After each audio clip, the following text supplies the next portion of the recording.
apa ya, sudah mengundang saya untuk memberikan sharing. Jadi 1 jam ke depan saya bukan memberikan kuliah nih, tapi sharing. Mungkin di sini teman-teman ada yang sudah terbiasa tampil, sudah terbiasa tampil di depan juga, tapi ini merupakan pengayaan buat teman-teman, Akang Teteh dan Bapak Ibu semuanya, pengayaan agar bisa lebih dapat ilmu yang baru lagi. Kita sama-sama kosongkan gelas.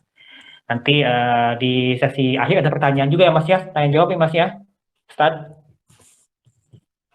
Nanti di sesi terakhir juga ada, insya Allah ada tanya jawab, kalau bisa teman-teman ada yang mau bertanya dengan sesuai dengan materi yang saya sampaikan. Tadi sudah dikenalkan, nama saya Kang Dimi, nama lengkap Pak Dimi Sulifansyah. Profesi saya, kalau profesi sih, saya sebagai seorang trainer. Trainernya di public speaking dan di communication skills. Kemudian saya juga penulis, sudah mengeluarkan 1 buku. Bukunya judulnya Aku Kawanan Tali Cinta. Kemudian, apalagi ya? Profesi yang lainnya, saya sebagai aktivis di beberapa komunitas, juga di kegiatan sosial, juga di kegiatan kerelawanan. Kemudian saya bergelut di dunia training sudah dari tahun 2016. Gitu. Ustadz, kedengaran suara saya kah, Ustadz? Iya, kedengaran jelas. Ya, takutnya jelas. Oke, Sip. boleh ditampilkan slide-nya, Ustadz? Siap.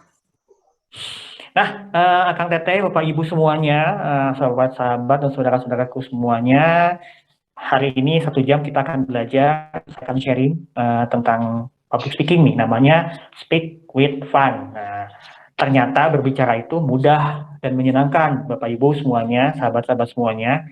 Saya mau sharing nih, teman-teman Bapak Ibu semuanya. Oh iya, ini aja dulu ya. Boleh saya mau pengen apa? Pengen kenal sama Bapak Ibu dan teman-teman semuanya. Boleh di kolom chat ya. Ada kolom chat kan ya? Boleh di kolom chat, Iya, boleh, ada. boleh kenalkan nama Bapak Ibu, nama sahabat-sahabat, dan asal dari mana, asal kota atau rumah daerah mana. Boleh boleh dicantumkan di chat nama dan asal kota. Jadi kita biar bisa nyapa dan biar bisa lebih akrab lagi. Nama dan asal kota. Kalau kota Bandung berarti Bandung ini semuanya. Ini semuanya Bandung ya, Ustadz? Ada yang dari luar. Oh ya, boleh cantumkan, tuliskan di chat, di kolom chat, nama dan asal kota dari mana saja. Sebentar saya mau cek dulu.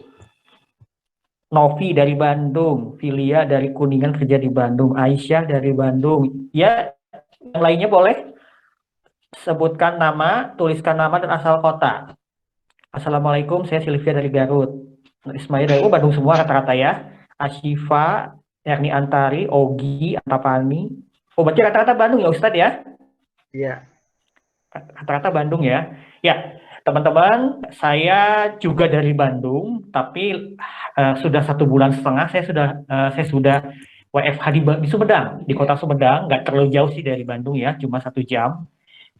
Sesekali ke Bandung kalau misalnya ada keperluan mendadak atau mungkin ada kegiatan berbagi sembako sama teman-teman komunitas. Sisanya di rumah, alhamdulillah. Kebetulan setiap harinya di area COVID ini, mungkin di kejadian COVID ini, di situasi COVID kayak begini, alhamdulillah saya masih bisa produktif ngasih materi kuliah-kuliah online di IG Live, di Zoom, di Google Meet, dan di masih banyak yang lainnya. Jadi masih bisa produktif alhamdulillah, dan saya masih bisa berbagi ilmu buat teman-teman semuanya. Nah, saya mau cerita.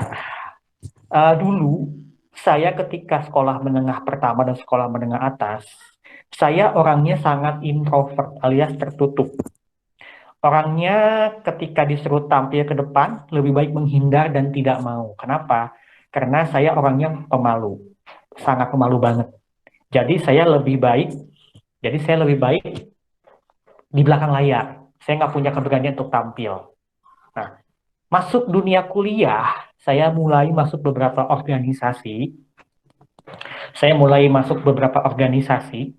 Di organisasi itulah, meskipun saya hanya menjadi anggota sebuah kegiatan kampus atau anggota UKM, unit kegiatan mahasiswa, tapi saya berusaha untuk lebih memperbanyak teman, pengen lebih memperbanyak berani tampil, karena waktu SMA sama SMP saya nggak masuk organisasi sama sekali. Pulang ke rumah, ke sekolah, pulang ke rumah, pergi ke sekolah, pulang ke rumah, pergi ke sekolah. Begitu setiap hari. Tidak ada kegiatan yang betul-betul dan teman pun terbatas. Ketika masuk bangku kuliah di semester 3 semester 4 saya mulai banyak teman, banyak sahabat, dan mulai banyak masuk organisasi, mulai banyak masuk komunitas di kampus. Dan selama di kampus, saya merasakan betul-betul yang namanya ketika ketemu orang-orang baru, kakak angkatan, adik angkatan itu, saya jadi lebih apa ya, jadi lebih banyak teman, jadi lebih banyak jaringan. Itu masih terbatas di kampus. Nah, ketika kebetulan saya kuliah di Universitas Pajajaran, nah, lulus dari kampus, saya mulai bekerja di beberapa perusahaan, dan kebanyakan di bagian HRD dan admin, tapi kebanyakan sih di bagian HRD. Nah, di bagian HRD itulah saya mulai mengenal lebih banyak orang lagi. Saya mulai mengenal ratusan karyawan di perusahaan saya. Kebetulan waktu itu saya kerja di sebuah yayasan Al-Azhar di Bekasi. Di sana saya mengenal setiap hari kalau ada karyawan baru, mau wawancara karyawan baru, kemudian meeting morning buat karyawan-karyawan yang senior, yang junior, ngasih training leadership setiap Sabtu. Dan itu saya selama 2 tahun di sana saya betul-betul otodidak, otodidak dan bisa tampil di depan banyak orang, walaupun hanya masih di sekitar kantor saya, di sekitar tempat kerja saya, di sekitar yayasan. Dan ketika saya lepas dari kerja di Bekasi, saya pernah ikut sebuah MLM, multi level marketing, sebuah MLM ya. Nah, di sanalah saya mulai mulai apa ya? Mulai bisa lagi untuk eh, mulai bisa lagi untuk komunikasi dengan lebih banyak orang lagi, dengan 100 orang dan dengan orang-orang yang baru dikenal. Nah, waktu itu saya menjual produk tentunya. Nah, ternyata masuk MLM itu ada positifnya. Positifnya kita bisa tampil berani di depan orang. Di depan orang yang belum saya kenal, yang belum saya kenal sama sekali. Nah, setelah lepas 2000, saya lepas dari sana kerja di Jakarta, jadi HRD lagi, ketemu lagi karyawan-karyawan baru, membawahi karyawan-karyawan baru. Semakin banyaklah jaringan, semakin banyak saya bisa komunikasi. Dan waktu itu saya belum ikut pelatihan, belum ikut sama sekali pelatihan. Tahun 2013 saya kembali ke Bandung dan ikut beberapa komunitas, dan saya aktif di komunitas, dan saya menemukan di komunitas itu adalah dunia training. Saya mulai ikut pelatihan namanya Academy Trainer dari yang punyanya Pak Jamil Azzaini. Pak Jamil Azzaini ini adalah penghasil ribuan trainer di seluruh Indonesia. Saya ikut beberapa pelatihan sama beliau. Selama saya ikut pelatihan di sana, di Wannabe Trainer dan di Trainer Bootcamp 2014-2016, saya mulai menjajaki dunia training di 2016. Saya mulai ngisi training, sambil saya kerja juga di Yayasan Al-Hilal sebagai humas. Saya mulai proses dari bawah, dari fasilitator, naik jadi lead fasilitator, naik jadi MC, naik jadi co-trainer, naik jadi asisten trainer, naik jadi trainer utama. Alhamdulillah, 2017 saya sudah punya materinya ini namanya Speak with Fun, dengan beberapa pembaharuan, dengan beberapa perbaikan, dan materi saya yang lain adalah communication skill, dan ada materi terbaru saya adalah networking is important. Oke. Ustaz, boleh dimunculkan itunya, slide-nya? Tadi perkenalan ya buat teman-teman, buat Bapak Ibu, buat rekan teteh semuanya. Kita hari ini, sebentar. Kita hari ini akan, saya akan sharingkan ilmu public speaking buat teman-teman, Bapak Ibu semuanya. Materi saya namanya Speak with Fun. Ini biasanya saya sajikan buat teman-teman, karyawan di perusahaan, di korporat, di komunitas, di sekolah, di kampus. Karena sekarang lagi COVID ya, jadi saya kebanyakan online. Dulu saya lebih memilih offline itu lebih enak, kita bisa ada prakteknya, kita bisa lebih totalitas ketemu dengan tatap muka langsung sama peserta. Tapi sekarang apa boleh buat, dengan online seperti ini ternyata masih bisa jalan. Alhamdulillah masih bisa jalan. Nah, materi hari ini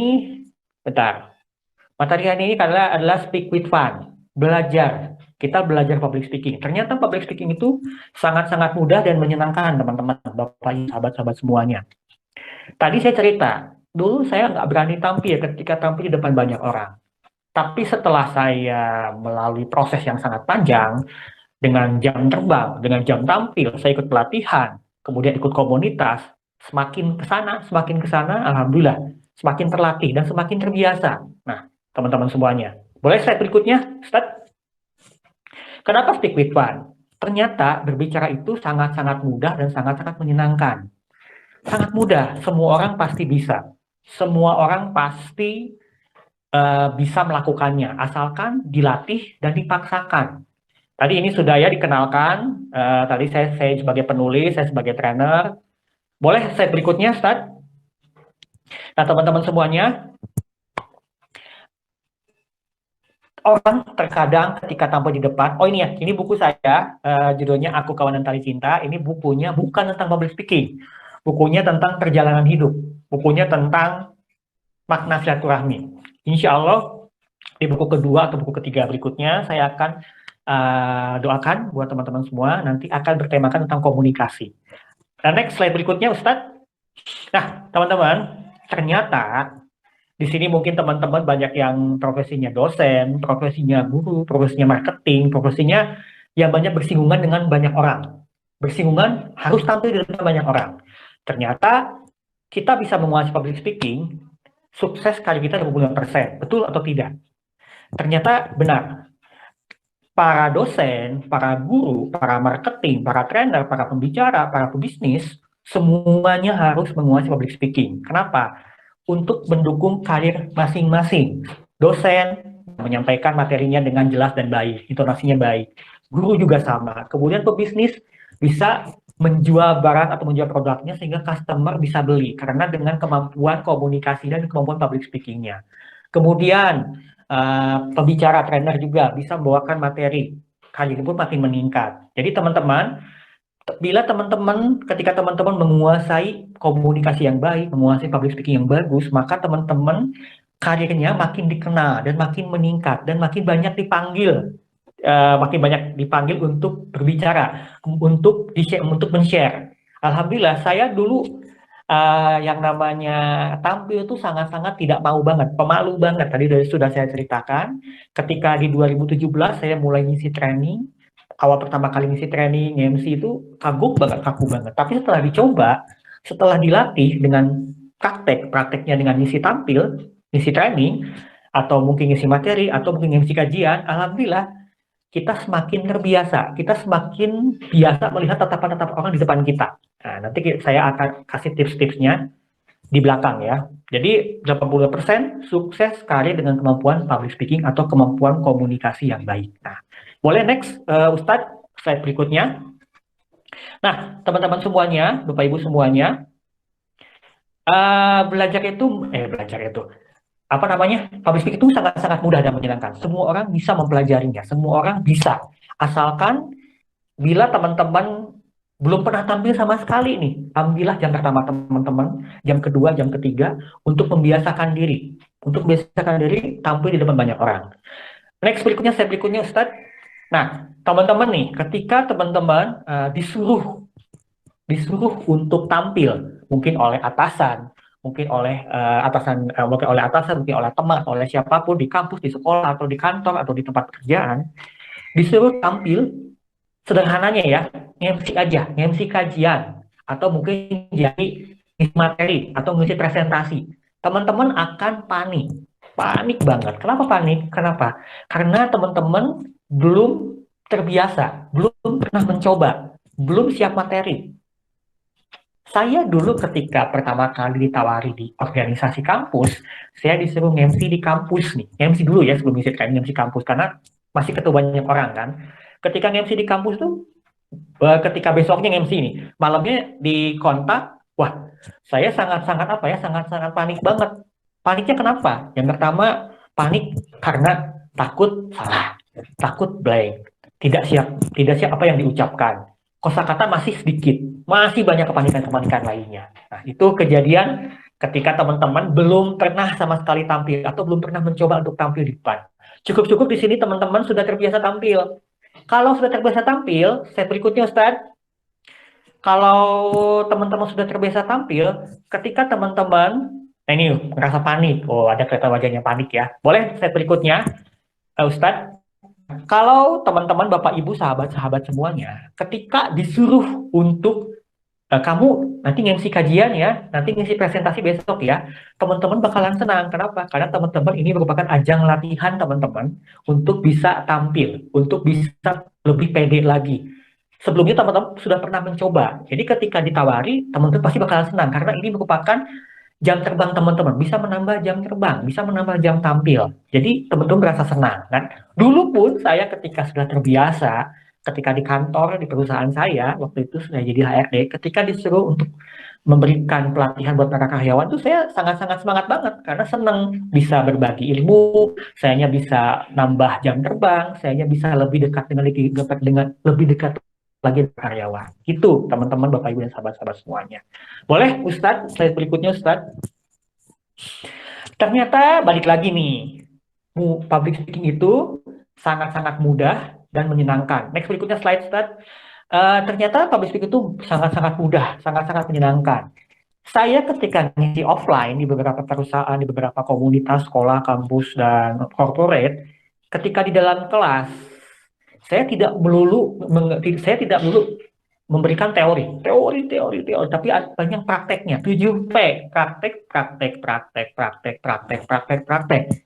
Waktu offline, karena sekarang online mungkin prakteknya susah ya. Jadi siapa tahu nanti Ustadz ya, kalau misalnya COVID-nya sudah berlalu, sudah hilang, nanti saya bisa ngisi secara offline di teman-teman kajian ini ya Ustadz ya. Nah, next berikutnya Ustadz.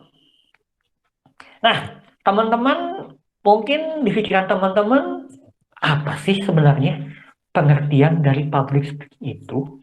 Nah, boleh sekarang teman-teman dituliskan di chat, menurut teman-teman, selintas di pikiran teman-teman, apa sih public speaking itu? Boleh tuliskan di chat, apa sih sebenarnya public speaking itu? Di pikiran teman-teman yang terbersit, apa sih pengertian public speaking ini? Boleh di-share di chatnya, teman-teman.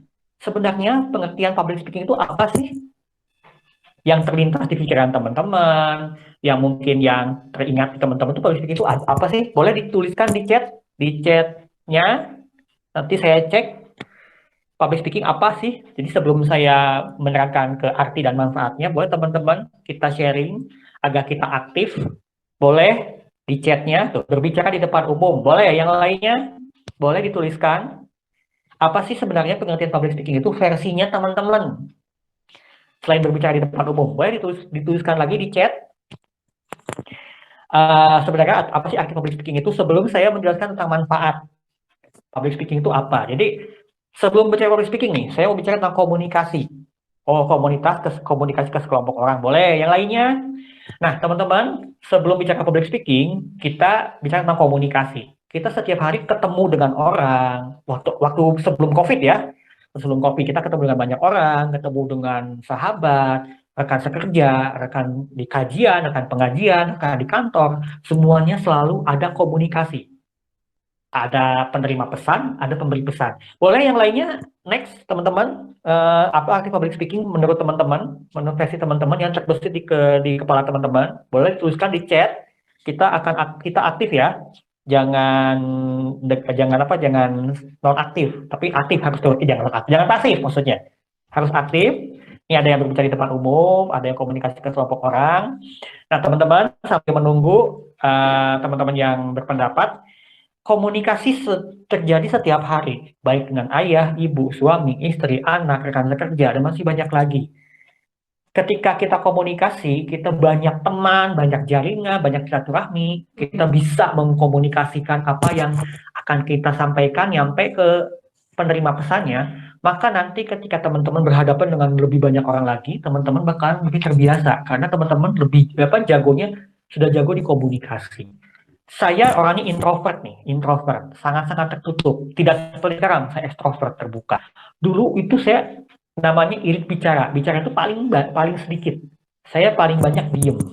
Tapi ketika masuk di zaman kuliah, di semester awal, semester tengah, saya mulai banyak seneng ngobrol, memperbanyak teman, memperbanyak kawan. Karena ini modal saya buat kedepannya. Saya tidak pernah bercita-cita menjadi pembicara loh, teman-teman, akang-akang semuanya, akang-akang semuanya. Karena saya dari usaha administrasi negara. Dan ternyata pas setelah bekerja, kepikiran sama saya, kayaknya jadi pembicara ya. Dan baru terlaksana, baru terwujud di 2014, 2015. Ketika saya banyak bersinggungan dengan orang-orang komunitas, dengan dunia-dunia, dengan para trainer senior, itu mulai saya punya kendaraan yang tepat.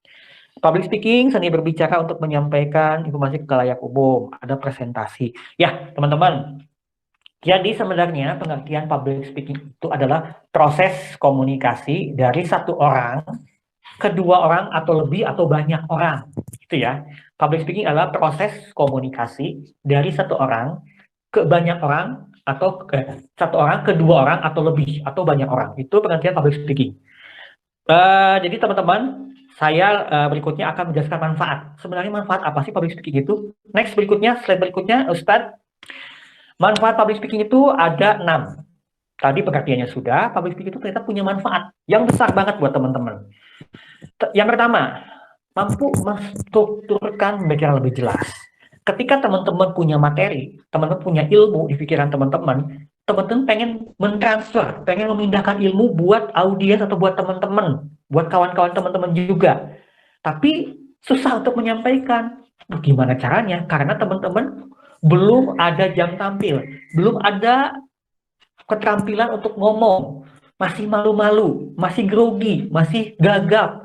Nah, kalau teman-teman bisa menguasai public speaking, teman-teman dengan banyak dilatih, dengan banyak tampil, dengan memaksakan untuk tampil, maka ketika teman-teman punya ilmu, punya materi, bisa di-sharingkan. Di-sharingkan bisa via offline atau via online. Dengan kalau offline dengan banyak orang, kalau online di media sosial, bisa di Google Meet, bisa di Zoom, bisa di Instagram Live. Teman-teman jadi punya jam tampil, punya keberanian. Kalau sudah punya keberanian, sudah siap materi, nanti teman-teman bisa pindahkan, transferkan ilmu yang teman-teman kuasai ke orang lain. Jadi terstruktur, bisa apa yang kita pikirkan bisa dipindahkan sehingga orang bisa lebih memahami dan lebih mengerti. Ya, itu yang pertama.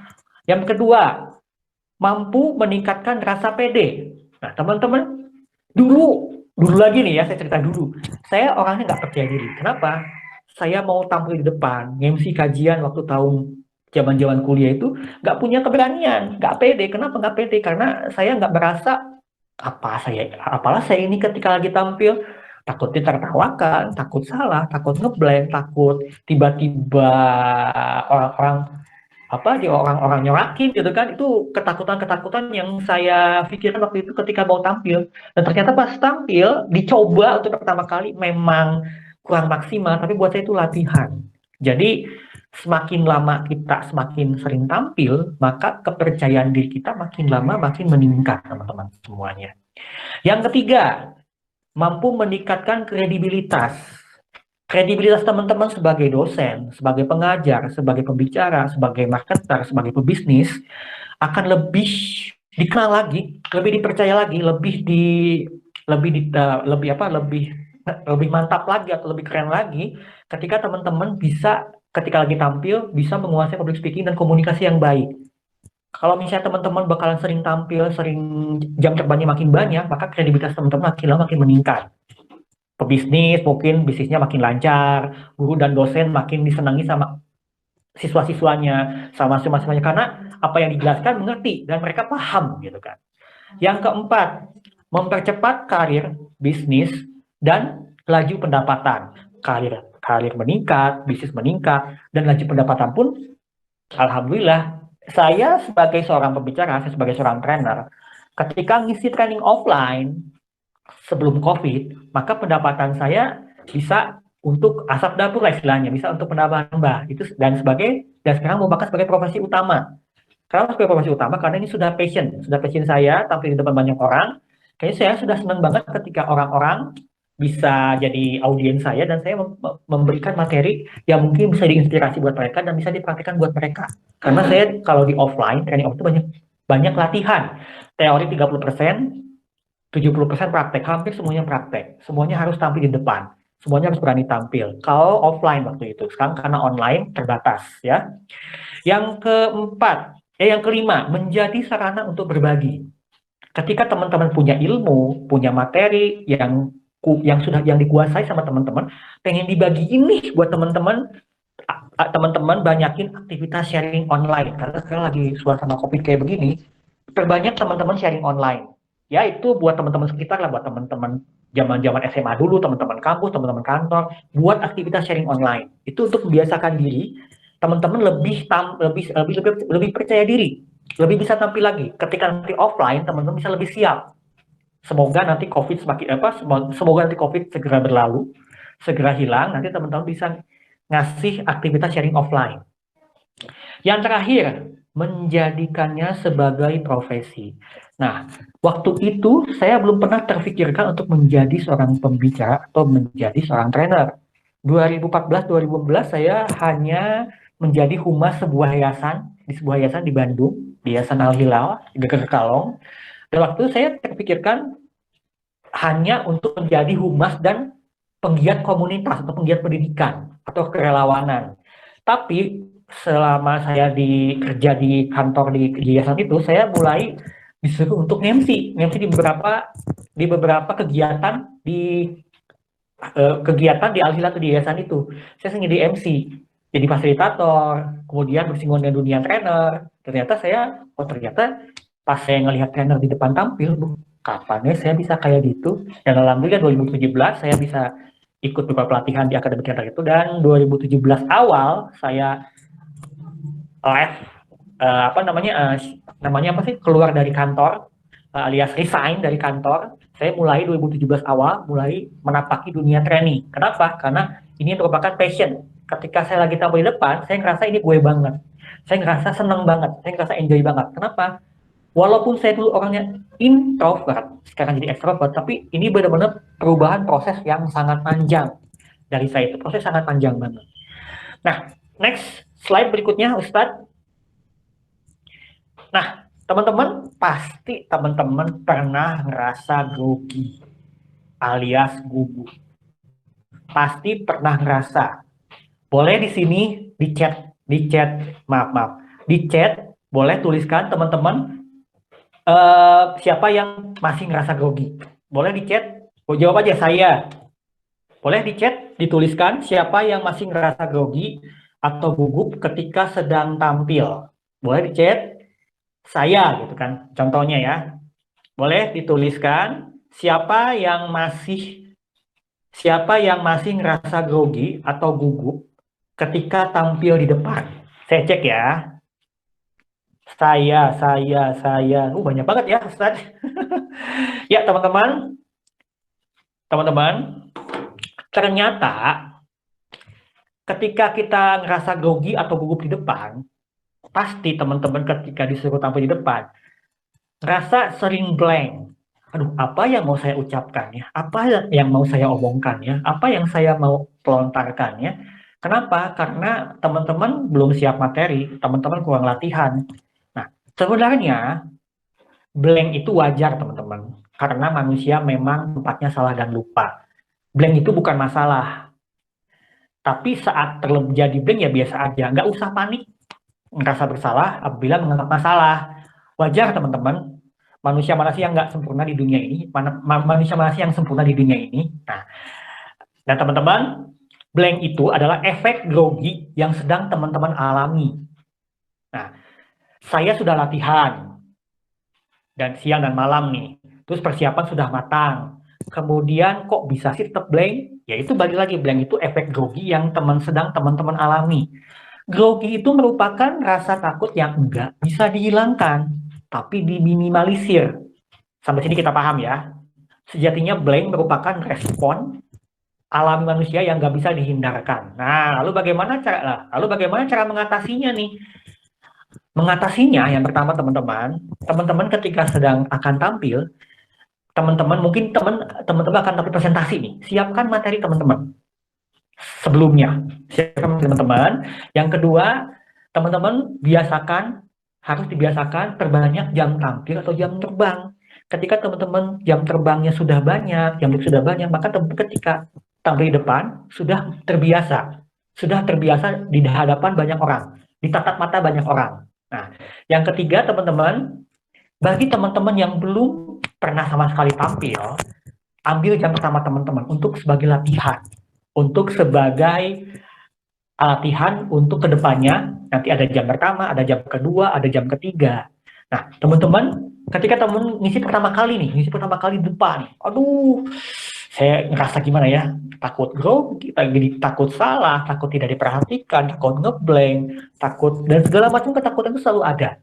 Teman-teman, ketika teman-teman pertama kali presentasi nih, awal-awal presentasi nih, mungkin presentasi di kantor, di kampus, di sekolah, ketika teman-teman lagi asik-asik presentasi, teman-teman tiba-tiba blank, teman-teman tetap tenang. Kalau bahasa anak dulunya stay cool. Akui jika saat itu teman-teman lupa sampaikan permohonan maaf ke audiens. Audiens juga akan memahami teman-teman semuanya kok. Karena audiens nggak menuntut kesempurnaan. Yang terpenting bagi si audiens itu, setelah mendengarkan teman-teman presentasi, teman-teman mereka si audiens itu mendapatkan informasi baru, terhibur, kemudian terinspirasi, termotivasi, atau tergerak untuk melakukan aksi. Nah, teman-teman, rasa grogi itu tidak bisa dihilangkan, tapi diminimalisir. Nah,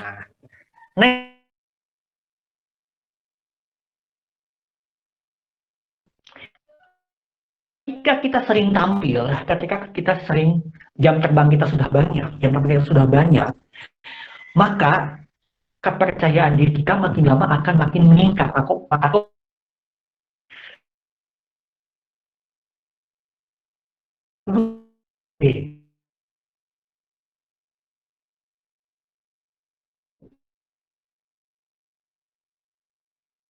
saya tidak berani tampil sampai dalam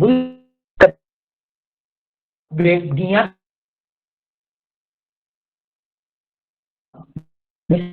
rasa hasilnya sekarang.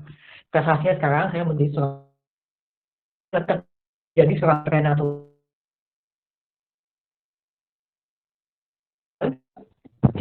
Jadi public speaking itu apa sih?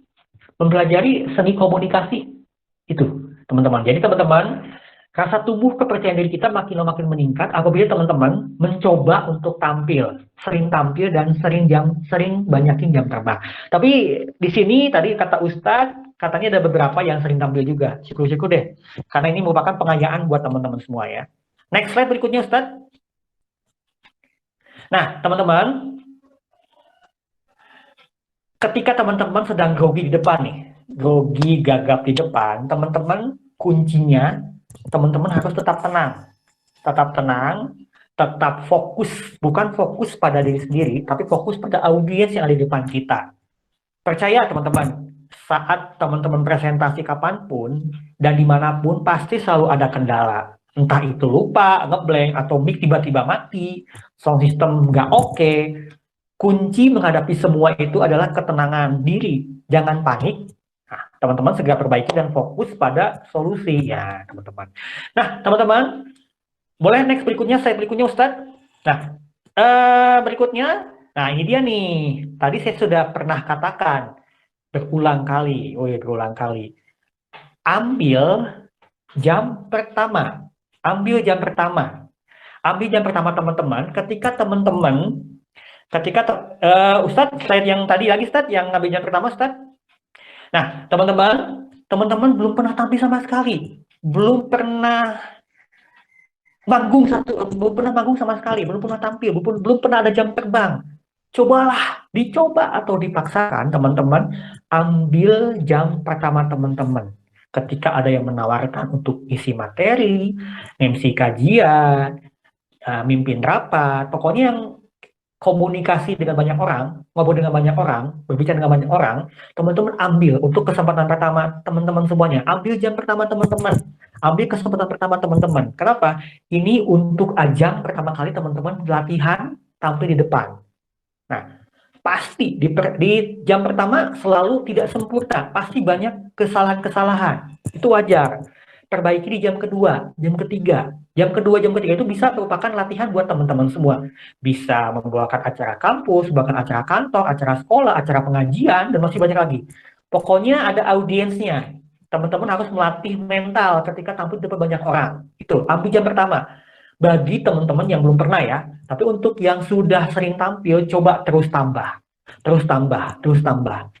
Karena menurut penelitian ada 25.600 jam terbang itu merupakan sudah betul-betul terlatih, sudah betul itu seorang trainer. 25.600 jam. Nah, ambil yang pertama teman-teman semuanya. Boleh next slide berikutnya Ustadz? Tadi saya sudah menjelaskan pengertian public speaking, manfaat, kemudian bagaimana cara menumbuhkan kepercayaan diri, bagaimana cara untuk tidak grogi atau tidak gugup atau tidak gagap. Ternyata public speaking itu punya 3 pilar, namanya 3 V. V. Yang pertama verbal, yang kedua vokal, yang ketiga visual. Ketika teman-teman sedang presentasi di depan, sedang menyampaikan materi, sedang MC depan banyak orang, si audiens atau si penonton melihat dari 3 V itu. Verbal, isi pesan yang disampaikan, isi materi yang disampaikan, isi konten yang disampaikan oleh teman-teman. Itu verbal, isi bahasanya, maaf. Isi materinya, isi kontennya, isinya apa sih pesan yang disampaikan? Itu yang pertama, verbal. Yang kedua, vokal. Kedua vokal. Vokal adalah suara yang kita keluarkan. Apakah audiens penonton kita bisa mendengar intonasi kita jelaskah? Atau mungkin suara kita jelas enggak? Suara yang kita keluarkan. Kemudian yang ketiga visual. Ini yang paling penting. Ketika seorang pembicara atau teman-teman ketika sedang tampil, si audiens atau si orang-orang yang di depan kita pasti melihat ada visual alias bahasa tubuh. Bentuk tubuh teman-teman. Itu visual, bahasa tubuh. Yang pertama verbal, isi pesan atau isi materi yang disampaikan. Yang kedua vokal, suara yang kita keluarkan. Yang ketiga visual, bahasa tubuh. Ada satu penelitian dari Albert Mehrabian, dari 100 orang audiens kepada satu trainer, 100 orang audiens, 100 orang penonton, bahwa si audiens atau penonton atau yang menyimak materi itu, melihat trainernya atau melihat pembicaranya atau melihat MC-nya, 55% melihat dengan sisi visualnya atau bahasa tubuh. Apa aja sih bahasa tubuh itu? Nanti dijelaskan. Bahasa tubuh itu bisa tatapan mata, bisa dengan gerakan tangan, bisa dengan postur tubuh, bisa dengan penampilan dan pakaian. Itu yang merupakan orang-orang yang pertama kali lihat. Orang-orang kesan pertama ngelihat itu pasti ngelihat bahasa tubuhnya. Bahasa tubuh teman-teman ketika sedang tampil. 38%, 38 orang ternyata lebih memilih vokal, suara yang dikeluarkan oleh si trainernya, suara yang dikeluarkan pembicaranya, suara yang dikeluarkan oleh si penampilnya. Apakah terdengar jelas intonasinya, vokalnya, apakah vokalnya tidak monoton, vokalnya bagus, ada turun naiknya. Nah, sisanya 7% ternyata si audiens atau penonton atau yang si penonton itu, si audiens itu lebih memilih untuk memilih verbal alias mendengarkan pesan atau konten yang disampaikan. Pesannya tentang apa sih? Ngerti nggak? Nah, PR kita buat mereka bisa lebih paham apa yang akan kita sampaikan. Nah, itu teman-teman 3 pilar public speaking, ada 3 V. Yang pertama verbal, isi pesan yang disampaikan. Yang kedua vokal, suara yang kita keluarkan. Yang ketiga visual, bahasa tubuh. Nah, start. Boleh di slide berikutnya, start. Kita akan menjelaskan tentang bahasa tubuh alias visualnya. Ini sangat penting ketika teman-teman ngisi materi, presentasi, training, MC secara offline. Secara offline teman-teman kan biasanya kalau ngisi beberapa materi atau presentasi mungkin berdiri ya. Ada yang duduk, ada yang berdiri. Tapi kebanyakan berdiri. Teman-teman jangan sampai ini adalah ada 2 nih. Ada bahasa tubuh yang harus dihindari, ada bahasa tubuh yang harus dimiliki. Bahasa tubuh yang harus dihindari nih, ada 4. Bahasa tubuh ketika teman-teman sedang tampil di depan, teman-teman jaga bahasa tubuhnya. Jangan sampai teman-teman bahasa tubuhnya tertutup. Ketika teman-teman sedang berdiri, teman-teman menyilangkan tangan ke belakang. Atau tangannya ke depan, kayak begini. Atau tangannya ke bawah. Teman-teman ketika megang mic, bahasa tubuhnya harus dijaga. Pegang mic, dan sebelah kanan tangannya menggantung. Dari tadi mungkin teman-teman ngelihat, saya tangannya begini terus ya. Itu memang sudah pembiasaan. Sudah kebiasaan saya. Dulu tidak biasa ketika saya tampil tangannya begini-begini. Tapi ini untuk memperjelas apa yang saya sampaikan. Jadi teman-teman, ini bahasa tubuhnya terbuka. Ketika teman-teman bahasa tubuhnya terbuka, maka audiens ngerasa dekat, ngerasa akrab. Jangan sampai teman-teman bahasa tubuh tertutup. Menyilangkan tangan, ke belakang, atau tangannya ke depan, kesannya arogan, atau ke bawah, atau masuk ke saku. Kalau masuk ke saku itu pertanda sebagai orang itu grogi atau gugup. Atau mungkin banyak membetulkan kacamata, atau membetulkan kerah baju, itu sangat-sangat untuk menutupi kegugupannya atau menutupi kegrogiannya. Nah, itu teman-teman. Yang kedua, teman-teman harus menjaga ketika sedang tampil di depan, sedang berdiri di depan, jangan sampai berdirinya kaku. Tapi berdirinya secara rileks, santai, santuy, rileks. Ini perlu proses memang, perlu proses teman-teman dengan perbanyak jam tampil dan jam terbang. Ketika teman-teman biasa menghadapi banyak orang, ini bakalan terlatih. Usahakan teman-teman jangan sampai bungkuk. Si pundak itu harus betul berdirinya rileks dan tidak kaku.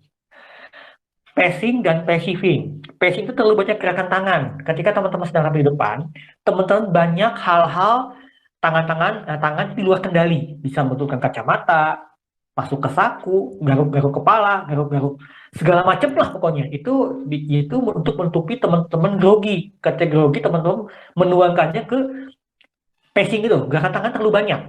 Teman-teman tangan kayak begini aja, relax, fokus. Karena ini memang harus pembiasaan. Ketika teman-teman makin banyak jam tampil, makin banyak jam terbang, maka akan terbiasa gerakan tangan ini. Yang ketiga, yang keempat, kontak mata. Kita ada audiens di depan kita. Kita ngomong, kita bicara di depan. Ada audiens yang banyak. Ada sampai 10, 20, 30, sampai 100, sampai 1000. Kak Dewi pernah ngisi sampai 1000 orang waktu di kegiatan di acaranya Bandung Bersinergi di UPI. Itu betul-betul membutuhkan effort yang luar biasa. Saya sampai turun ke bawah dengan MC berdua sih waktu itu. Itu betul-betul effort yang luar biasa. Saya sampai betul-betul harus bolak-balik ke depan ke belakang karena kursinya kan membelah kayak begitu kan. Itu benar-benar harus terlihat semua. Dan saya pun sering ngisi training juga di depan 100 sampai 150 orang. Itu betul-betul butuh effort. Butuh effort yang luar biasa, butuh effort dan latihan dan jam terbang yang lumayan tinggi. Nah, tapi di sini percaya teman-teman, kalau teman-teman sering latihan, tampilnya sering, maka teman-teman bakalan terbiasa. Jadi teman-teman ketika ada audiens, teman-teman, jangan sampai teman-teman kontak matanya hilang sama audiens, tidak memandang audiens. Mungkin teman-teman ngelihat ke bawah, lihat ke atas, ketika lihat ke tengah, lihat ke audiens, teman-teman pasti ngerasa, aduh, diperhatikan nih, grogi lah, gugup lah, itu wajar aja ketika penampilan pertama atau penampilan kedua. Tapi teman-teman harus membiasakan, karena audiens di depan kita, maka jaga kontak mata teman-teman. Jangan sampai kontak mata teman-teman ke bawah atau ke atas. Oke, next slide berikutnya Ustadz. Next berikutnya, Ustadz. Nah, teman-teman, tadi saya jelaskan bahasa tubuh yang harus dihindari. Nah, sekarang bahasa tubuh yang harus dimiliki teman-teman, Akang Teteh, Bapak Ibu, apa sih? Yang pertama, penampilan dan pakaian. Teman-teman pasti melihat trainer pembicara yang tampil di depan, melihat pasti penampilan dari pakaiannya. Wah, penampilannya pakai jas nih, pakai batik nih, pakai baju koko nih. Rapi banget nih. Pasti itu kesan pertama. Kesan pertama pasti pakai itu, baru jadi pasukan. Pokoknya rapih banget. Bahasa tubuh yang harus dimiliki yang kedua adalah postur. Postur tubuh teman-teman harus tegak. Jangan bungkuk, jangan kaku. Relax, santuy. Nah, yang ketiga kontak mata. Tadi sudah saya ceritakan, ketika audiens ada di depan kita, mata kita harus tertuju kepada kiri, tengah, kanan. Kanan, tengah, kiri. Menatap dari kiri, tengah, kanan. Kanan, tengah, kiri. Kiri, tengah, kanan. Kanan, tengah.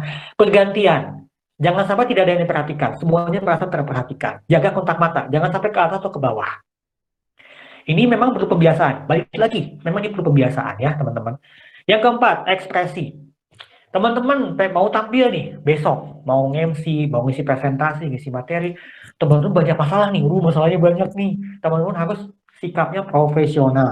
Simpan dulu masalah itu ketika teman-teman lagi tampil. Simpan masalah itu baik-baik, jauh.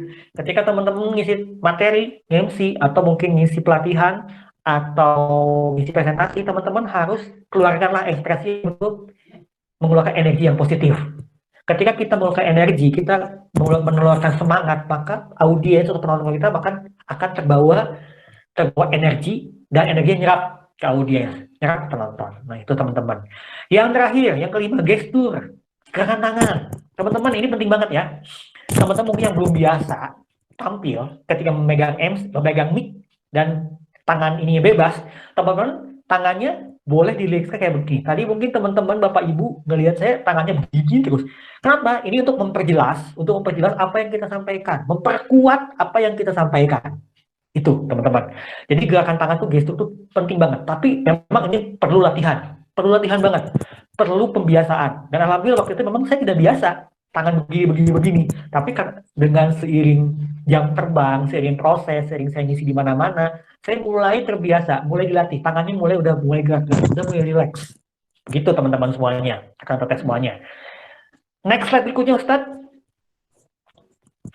Nah, setelah ada bahasa tubuh yang harus dihindari, yang harus dimiliki, tadi kan tentang visual alias bahasa tubuh. Nah, sekarang kita bicara tentang vokal, suara, intonasi. Nah, teman-teman, ketika teman-teman sedang berbicara di depan, misalnya membuka acara, teman-teman, Assalamualaikum warahmatullahi wabarakatuh. Apa kabar Bapak Ibu semuanya hari ini? Hari ini kita akan belajar tentang public speaking. Public speaking penting banget buat teman-teman semua. Jadi intonasinya itu ada turun, ada naik, tidak monoton, tidak monoton. Misalnya kayak begini, Assalamualaikum warahmatullahi wabarakatuh. Bapak Ibu semuanya apa kabar hari ini? Hari ini kita akan belajar. Lurus terus kayak jalan tol. Itu tidak baik, tidak monoton. Audiens bakalan ngantuk, audiens bakalan bosan. Nah, teman-teman harus sampaikan jangan sampai tidak monoton, tapi harus ada irama dan nadanya. Contohnya kayak gitu tadi. Assalamualaikum warahmatullahi wabarakatuh. Bapak Ibu, sahabat-sahabat semuanya, apa kabar hari ini teman-teman semuanya? Hari ini kita akan belajar tentang public speaking. Public speaking itu adalah mudah dan menyenangkan. Jadi ada nada iramanya, ada tekanan-tekanannya, ada intonasinya gitu kan. Itu tidak monoton, jangan sampai lurus. Berikutnya, volume sesuai. Jangan terlalu besar, tapi sedang disesuaikan dengan ruangan yang ada. Sesuaikan dengan ruangan yang ada. Kalau teman-teman mungkin isi offline di ruangan yang besar, pakai mic itu lebih enak. Pakai mic lebih enak. Jadi kita bisa lebih mengontrol suara yang dikeluarkan. Tapi PR buat teman-teman semuanya, kalau tidak ada mic nih, teman-teman betul jaga suara. Intonasi suara teman-teman harus dijaga. Jangan sampai terlalu teriak-teriak kayak motivator. Tapi harus betul-betul suaranya betul-betul dikontrol, disesuaikan. Ini juga perlu pembelajaran, perlu pelatihan, perlu pembiasaan juga. Tapi percaya sih, teman-teman kalau misalnya banyak berlatih, banyak jam tampil dan banyak jam terbangnya, maka teman-teman bakalan terbiasa. Ya, yang berikutnya, antusias berbicara. Nah, ini tadi balik lagi ke yang tadi.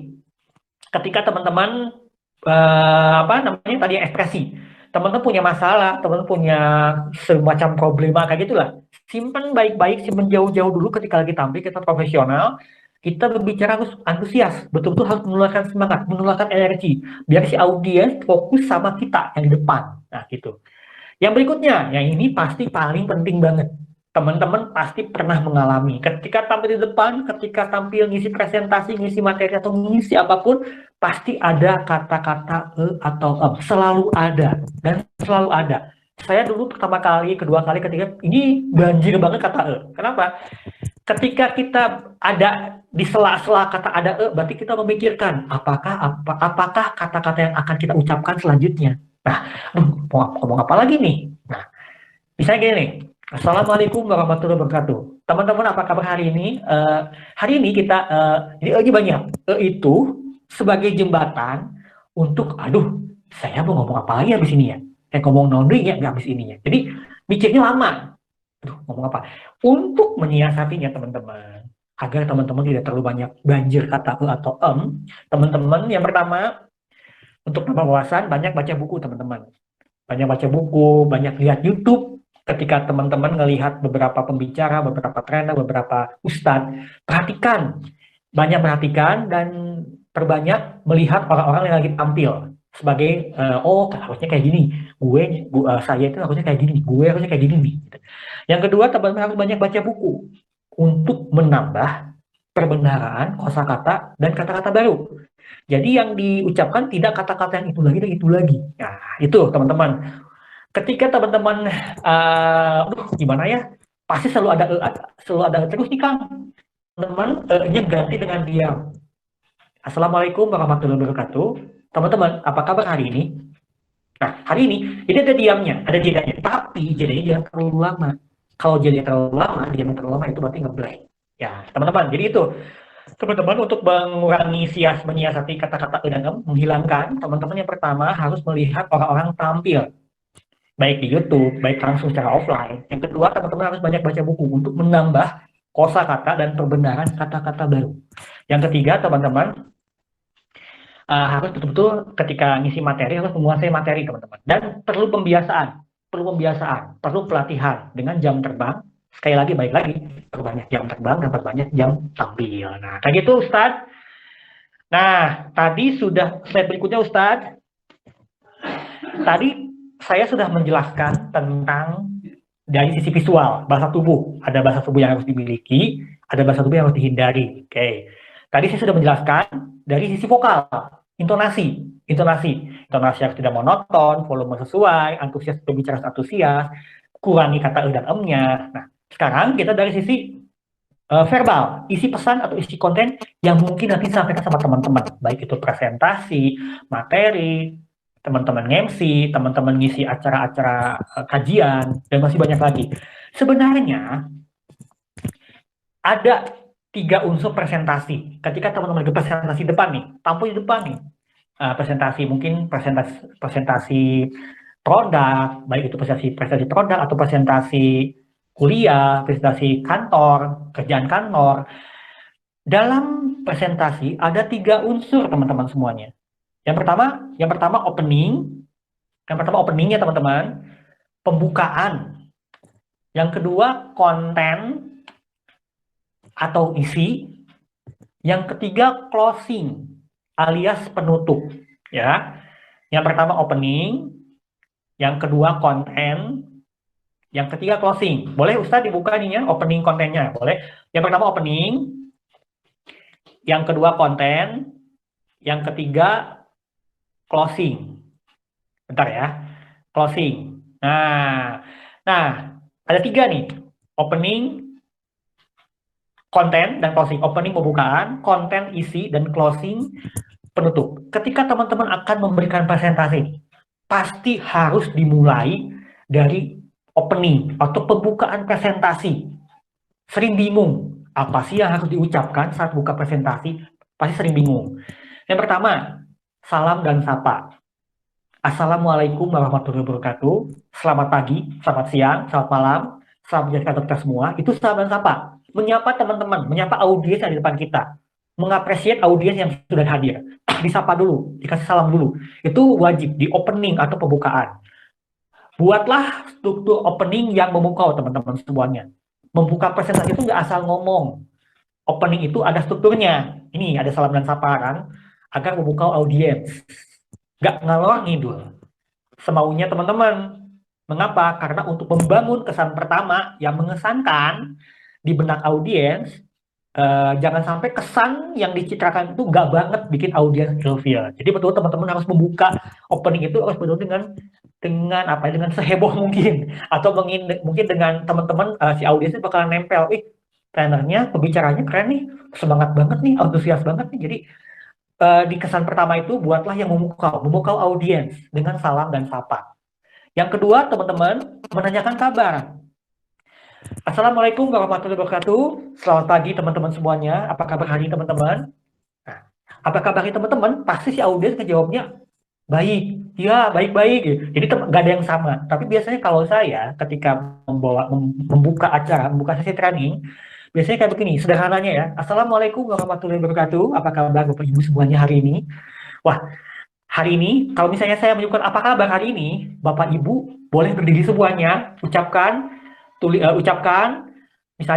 sukses mulia gitu. Ya, boleh ya. Jadi semua audiens berdiri. Jadi bikin audiens aktif, bikin audiens berdiri semuanya, biar bikin audiens semangat gitu. Salam dan sapa dan menanyakan kabar. Itu biasa yang sering saya sampaikan ketika saya ngisi training atau ngisi materi, teman-teman. Opening pembukaan.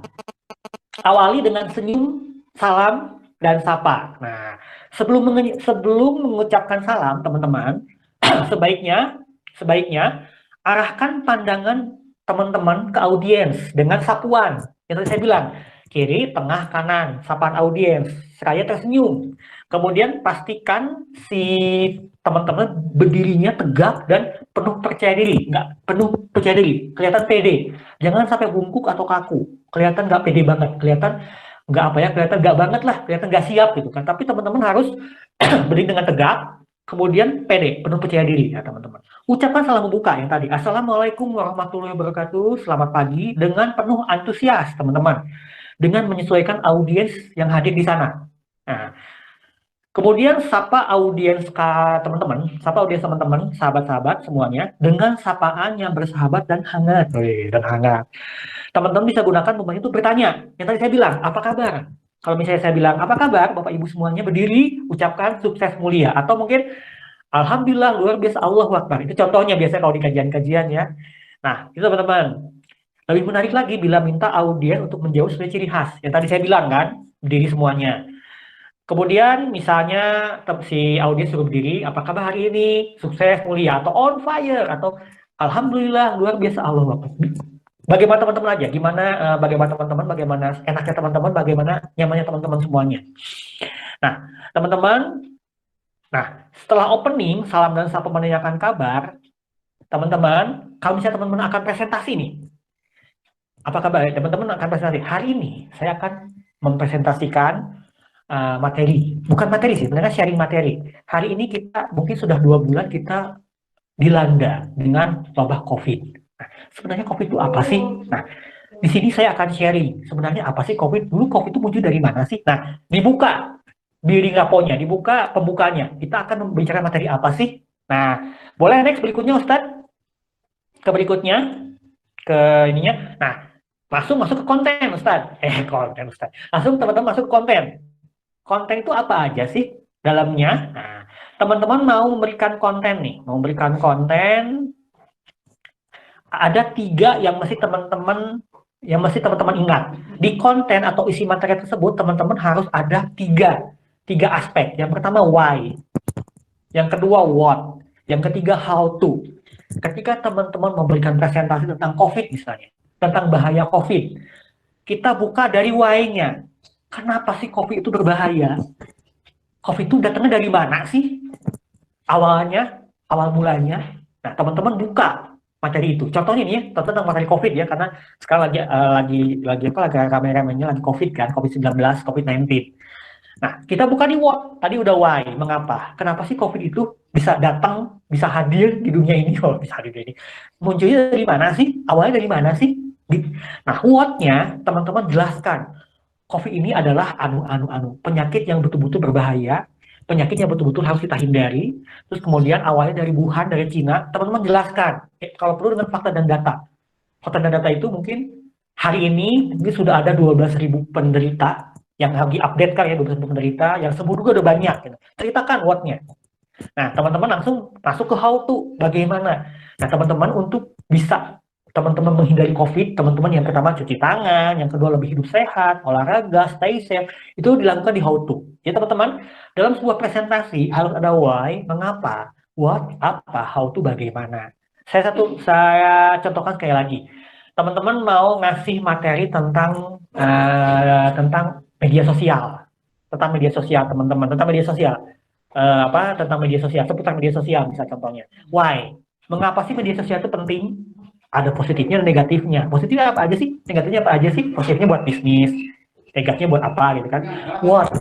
Ceritakan apa? Media sosial itu apa aja sih? Bisa Instagram, bisa Facebook, bisa WhatsApp, bisa Google Meet, dan bisa masih banyak yang lain. Nah, how to ceritakan bagaimana sih caranya agar lebih bijak lagi menggunakan media sosial. Nah, itu teman-teman mengenai opening dan konten dalam sebuah presentasi. Nah, berikutnya yang berikutnya Ustadz, slide berikutnya. Nah, setelah opening dan konten, lalu closing, penutup, kesimpulan, salam. Jadi, yang sudah teman-teman sampaikan, disimpulkan. Apa sih? Nah, misalnya closing tentang COVID.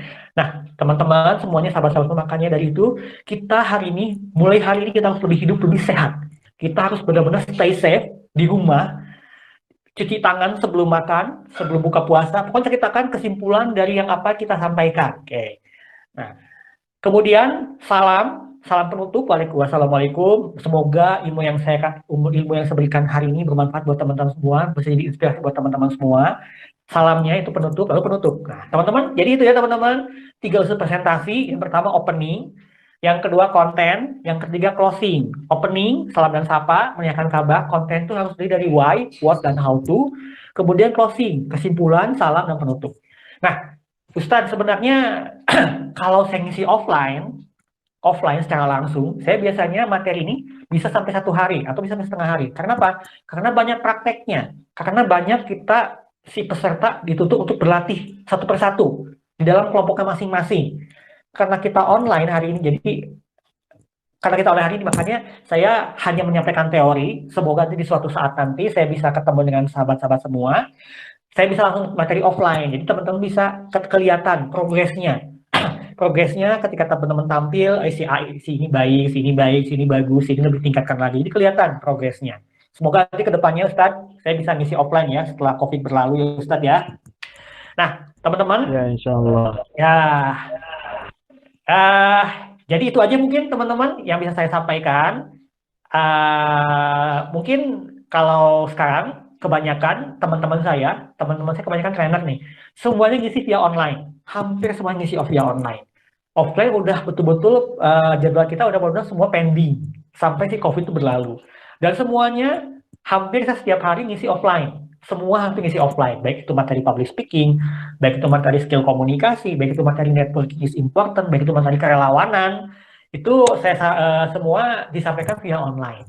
Dan memang via online itu memang kita memang cuma bisa ngelihat kalau di Zoom, kalau di Google Meet itu ngelihat si orang-orangnya gitu kan, kelihatan. Tapi yang lebih kena lagi buat saya enaknya offline karena online itu tetap muka langsung ketemu praktek langsung gitu kan. Tapi apa boleh buat karena situasi masih COVID-19 kita mesti jaga stay safe dan jaga di rumah terus dan jaga kesehatan terus, maka semuanya dilakukan serba online, semuanya online. Paling Ustadz itu aja Ustadz. Kalau ada yang mau bertanya Ustadz ya boleh via chat kalau misalnya boleh. Follow Instagram Kang Dimi di @kangdimi KANGDIMMY atau boleh via WhatsApp di 0815 612 1179. Ustaz, boleh bisa ada yang mau bertanya Ustaz?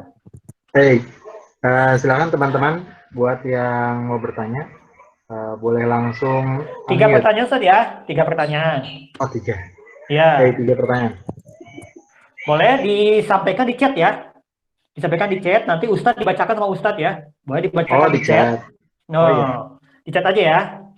Silakan bagi yang bertanya, tulis namanya di sini, nanti akan saya urutkan kata Ustadz katanya. Boleh ditanya, boleh ada yang ditanyakan, apa yang disampaikan dengan materi yang saya sampaikan tadi, atau mungkin di luar, juga bisa di luar. Pasti, tapi tetap tentang public speaking ya, atau komunikasi. Nah, Ustadz, gini ya, saya mau curhat. Ternyata sekarang tuh banyak pemateri Ustadz, pengisi pelatihan, semuanya via online semua, Ustadz. Semuanya via online. Jadwal offline saya semuanya pending semuanya. Semuanya hampir online semua. Baik di IG Live, baik di Zoom, baik di Google Meet. Dan ini Ustadz, jujur aja Ustadz, ini pertama kali saya memakai Google Meet. Pertama kali saya pakai Google Meet. Selama sekitar 3 minggu saya banyak memberikan materi, kebanyakan di Zoom dan WebEx atau YouTube. Tapi kebanyakan di Zoom sih. Dan pertama kali pakai Google Meet ternyata nyaman juga ya. Kita nggak dikejar-kejar putus koneksi. Ya. Boleh yang mau bertanya teman-teman, Bapak Ibu, Akang Teteh, saudara-saudara, sahabat semua, tuliskan nama apa yang ditanyakan. Nanti akan saya jawab.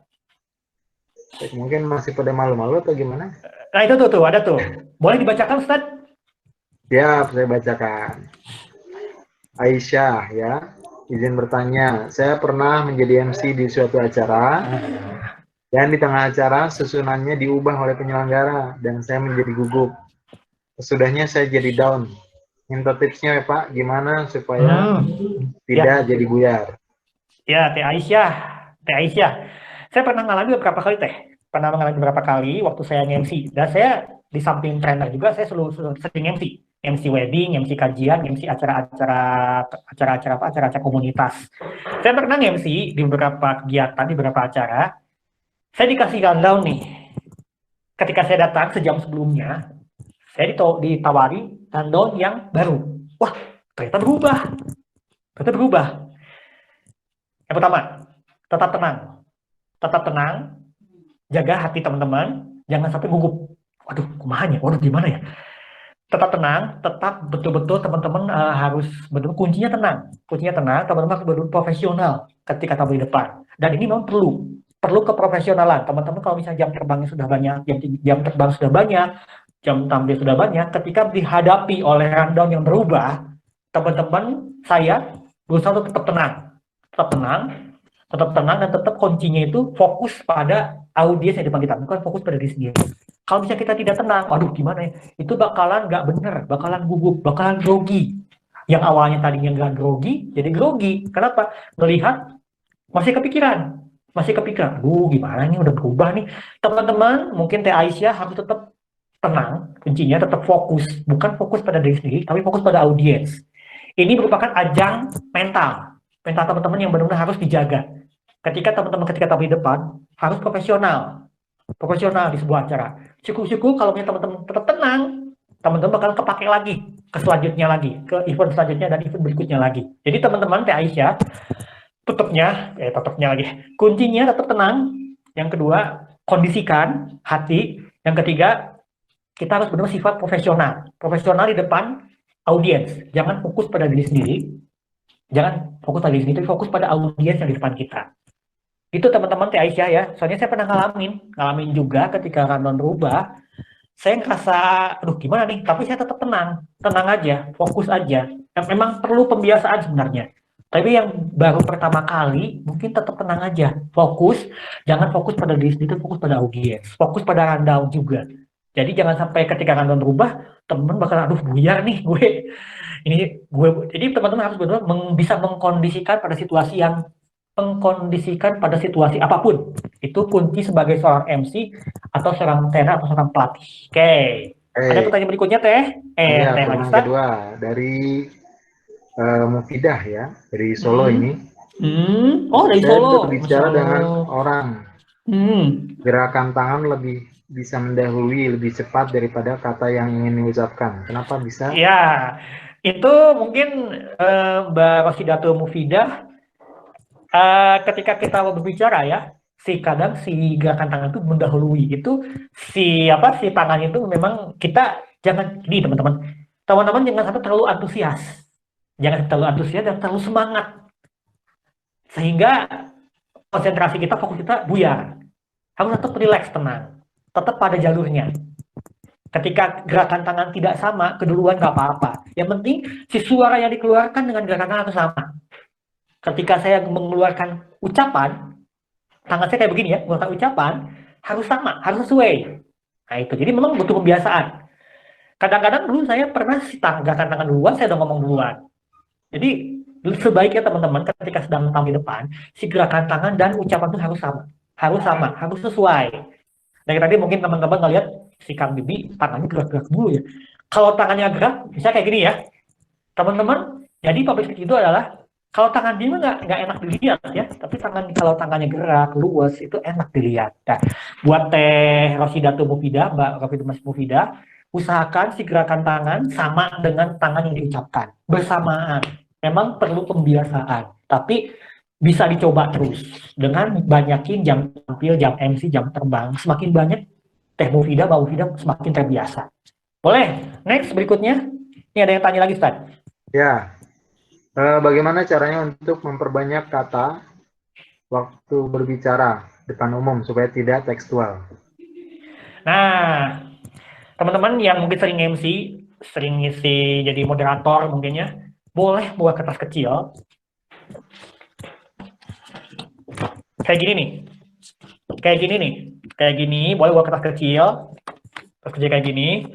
Itu sebagai panduan teman-teman atau poin-poin biar teman-teman terpakunya pada poin-poin itu. Tapi jangan sampai tekstual banget. Teman-teman harus betul-betul bisa mengolah kata-kata yang bagus, mengolah kata-kata yang baik. Tadi sudah saya kemukakan teman-teman, ketika teman-teman pengen bagus ketika tampil di depan, yang pertama teman-teman ngelihat di YouTube MC kondang, tanda-tanda bagus, tanda-tanda keren. Lihat gerakan tangannya, ucapannya.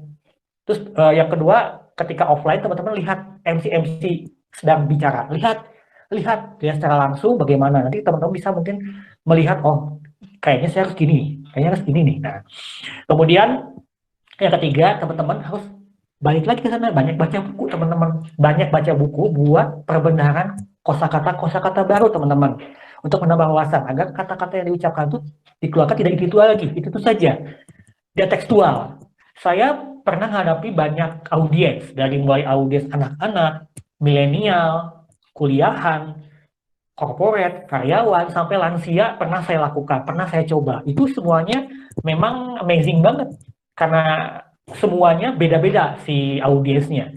Kalau audiens anak-anak, kita berusaha untuk banyakin games, banyakin ice breaking, banyakin lebih lebih dekat dengan anak-anak, libatkan semua anak-anak. Dengan milenial beda lagi dengan milenial. Milenial kita bisa lebih anggap mereka itu sebagai teman kita, dengan bahasa kekinian. Dengan corporate karyawan gunakan bahasa-bahasa yang formal dan masih banyak lagi. Itu jadi Teh Resya, Mbak Resya, jangan untuk menghindari kita terlalu tekstual, kita boleh bawa bawa kayak begini, tapi itu merupakan patokan saja. Jadi teman-teman bisa mengolah kata-kata dengan cara mengolah kata-kata agar di cara dapat jadi makin si pendengar si audio itu mendengar enak gitu kan. Beragam kata-katanya, teman-teman harus melihat YouTube beberapa MC kondang, dibantu banyak, ada trader-trader bagus juga, lihat banyak YouTube-nya. Kemudian yang kedua, memperbanyak baca buku. Baca buku itu bisa menambah kosakata atau pembenahan kata-kata baru. Nah, itu Mbak Resya, Teh Resya. Baik, ini yang Ada terakhir lagi yang mungkin boleh? yang ini ya. Saya Ogi. Bagaimana cara mensiasati atau mengatasi ketika kita berikan ice breaking atau games atau berupaya membuat audiens semangat tapi kontennya garing atau audiensnya terlihat Ya, kurang menikmati.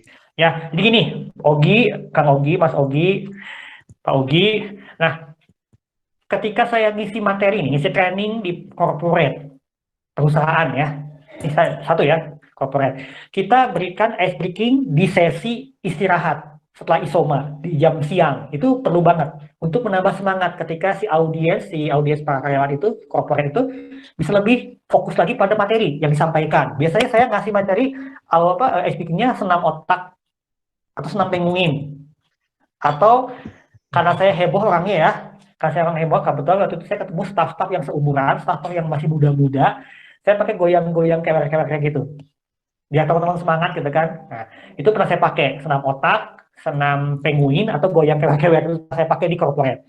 Kalau di SBQ untuk anak-anak, teman-teman pakai tepuk-tepuk, tepuk satu, tepuk dua, tepuk mobil, tepuk segala macam, biar anak-anak interaktif, aktif.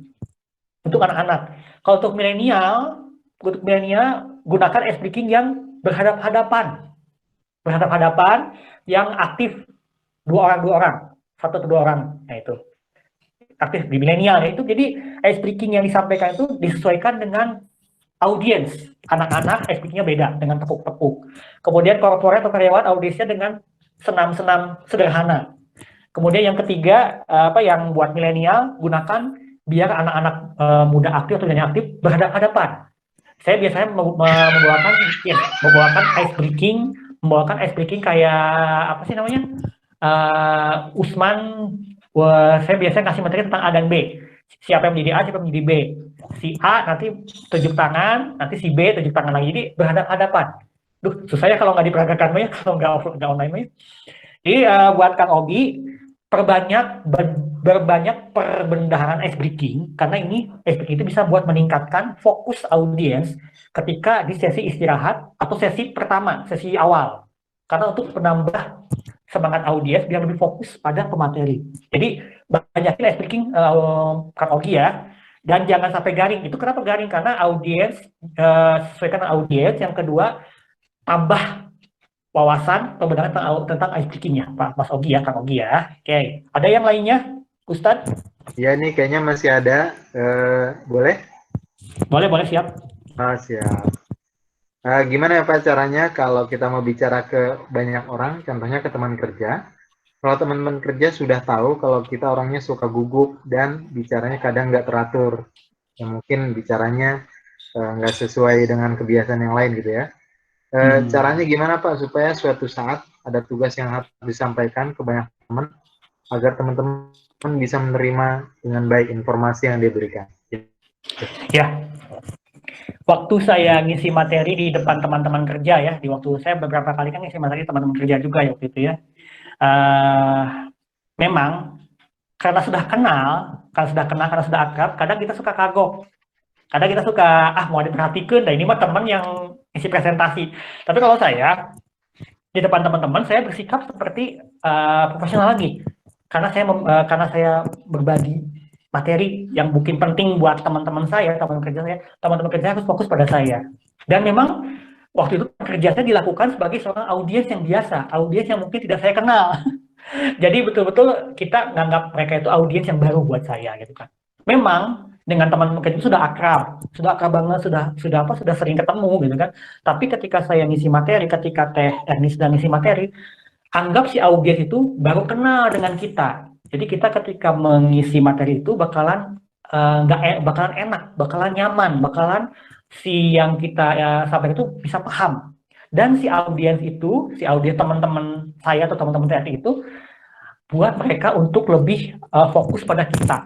Jangan banyak hei, karena sudah kenal jangan banyak hei, tapi benar-benar harus serius, harus benar formalitas, harus benar-benar profesional. Karena ini kan di dunia kerja itu harus ada keprofesionalan kan. Ketika kita lagi tampil sebagai teman kerja, sebagai audiens, kita sebagai pembicara, jadi betul-betul kita di sisi itu harus serius. Di situ harus betul-betul saya sebagai pemateri dan teman-teman sebagai audiens harus fokus sama saya dan harus profesional karena saya sebagai pengisi materi.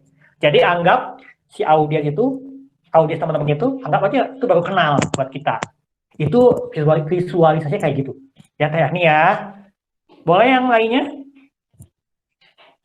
Nah, bacakan Ustaz. Ya, mungkin ini curhat kali ya. Pilihan ya. Saya merasa lebih luas dan enjoy ketika presentasi. Iya. Nah, nyambung ke yang tadi. Nyambung ke TR yang tadi. TR kan itu ke teman kerja ya, sudah kenal.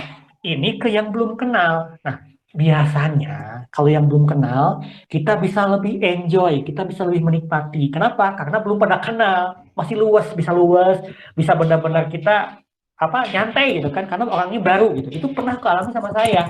Saya kan banyak isi training di orang-orang yang benar-benar di luar jaringan, di benar bukan jaringan saya, tapi benar orang baru semua. Ketika saya bertemu, saya ngerasa rileks, ini ngerasa tertantang, karena ini benar-benar latihan buat saya. Apalagi orang-orang barunya ini, audiens barunya ini kebanyakan para senior yang sudah lansia, yang sudah berumur, itu betul tantangan buat saya. Kenapa? Saya harus bisa menjaga bicara saya, komunikasi saya, pembicaraan saya harus benar-benar baik, dan saya harus bisa menyampaikan apa yang saya sampaikan itu harus benar-benar nyampe ke audiens. Kalau bisa audiens itu banyak yang usianya sudah berumur, ya. Jadi itu benar-benar tugas penting buat saya yang mesti apa yang saya sampaikan itu benar-benar mereka tuh paham nggak sih ketika mereka keluar ke ruangan training, mereka keluar dari ruangan, apakah yang saya sampaikan itu masih bisa nempel nggak di otak atau di pikiran si audiens itu. Nah, kayak begitu ya Teh Filia. Memang kalau dengan yang belum kenal, saya pun ngerasa enjoy, saya ngerasa menikmati. Jadi bebannya nggak terlalu berat gitu kan. Jadi betul-betul dibawa enjoy aja. Gitu. Ada yang lain? Oh iya, untuk yang lainnya, ya, untuk yang mau bertanya, teman-teman, boleh bisa via WhatsApp 0815612119 atau mungkin bisa via DM ke Instagram saya @kangdimmy, KANGDIMMY. Oke, start, ya, start. Ya, ini ada closing kan? Ya, closingnya gini, teman-teman. Yang pertama, teman-teman, bagi teman-teman yang belum pernah tampil sama sekali, perbanyak jam terbang, perbanyak jam tampil, 7P, praktek. Memang ini online, tapi nanti di offline, ini pasti diperbanyak prakteknya. Moga-moga nanti kita bisa offline ya Ustaz ya. Suatu hari nanti kalau misalnya COVID sudah berlalu. Nah, teman-teman bisa berkomunikasi dengan baik jika lidah teman-teman bisa menyampaikan pesan hati teman-teman. Oke, itu aja quote terakhir dari saya. Semoga yang saya sampaikan, semoga yang Kang Dini sampaikan bisa bermanfaat dan bisa jadi inspirasi buat teman-teman semua, bisa jadi giroh buat teman-teman semuanya. Tuh, katanya ditunggu offline-nya. Siap, Ustaz. Dijadwalkan, Ustaz. Siap, siap. Semoga bisa menjadi inspirasi buat pembelajaran teman-teman dan bisa dipraktekkan. Tadi saya sudah bilang, saya sudah jelaskan 7P. Praktek, praktek, praktek, praktek, praktek, praktek, praktek. Dan memang harus Siap, offline. Nanti suatu saat mungkin kita bisa offline ya. Kita bisa banyak siap, praktek. siap. Dan yang bisa saya sampaikan seperti itu, Ustadz. Terima kasih buat Ustadz Sanusi yang sudah mengundang ngisi sharing. Ini sebenarnya sharing ya, teman-teman, untuk pengayaan. Biar teman-teman bisa lebih pede lagi, bisa lebih tenang lagi, bisa lebih fokus lagi, dan bisa lebih ngerasa ketika tampil nggak grogi lagi. Semoga ya teman-teman ya. Bangga Ustadz. Terima kasih Ustadz. Baik, ya alhamdulillah ya, luar biasa. Ini materi mungkin materi pembuka ya buat menambah wawasan dan motivasi bagi kita supaya pada saat ada bayangan tentang public speaking, tentang komunikasi dengan banyak orang, kita kebayang-bayang yang disampaikan sekarang, sehingga pada saat ke depan itu kita sudah lebih baik daripada yang tadi sebelum kita lihat ini ya. Di sela waktu yang sangat padat, saya alhamdulillah bisa menghubungi Kang Dini. Luar biasa, cuma bisa mengucapkan jazakallah khairan katsira. Semoga memberikan kebaikan yang banyak. Amin, amin Ustaz. Dalam kehidupannya insya Allah. Amin. Baik teman-teman yang berkenan untuk membuka kamera, boleh membuka kameranya, kita akan berfoto bersama. Teman-teman yang berkenan membuka kamera, boleh membuka kameranya. Kita akan berfoto bersama. Atau cukup? Baik ya. Coba ya. Satu. Ya. Boleh? Baik, Kang Dini mau bergaya apa? 1, 2, 3. Siap. Ustadz, terima kasih Ustadz. Terima kasih banyak buat teman-teman semua. Selamat menjalankan ibadah puasa. Kita doakan semoga COVID-19-nya segera pergi, segera berlalu, segera hilang. Oke, kayak gitu ya. Wassalamualaikum warahmatullahi wabarakatuh.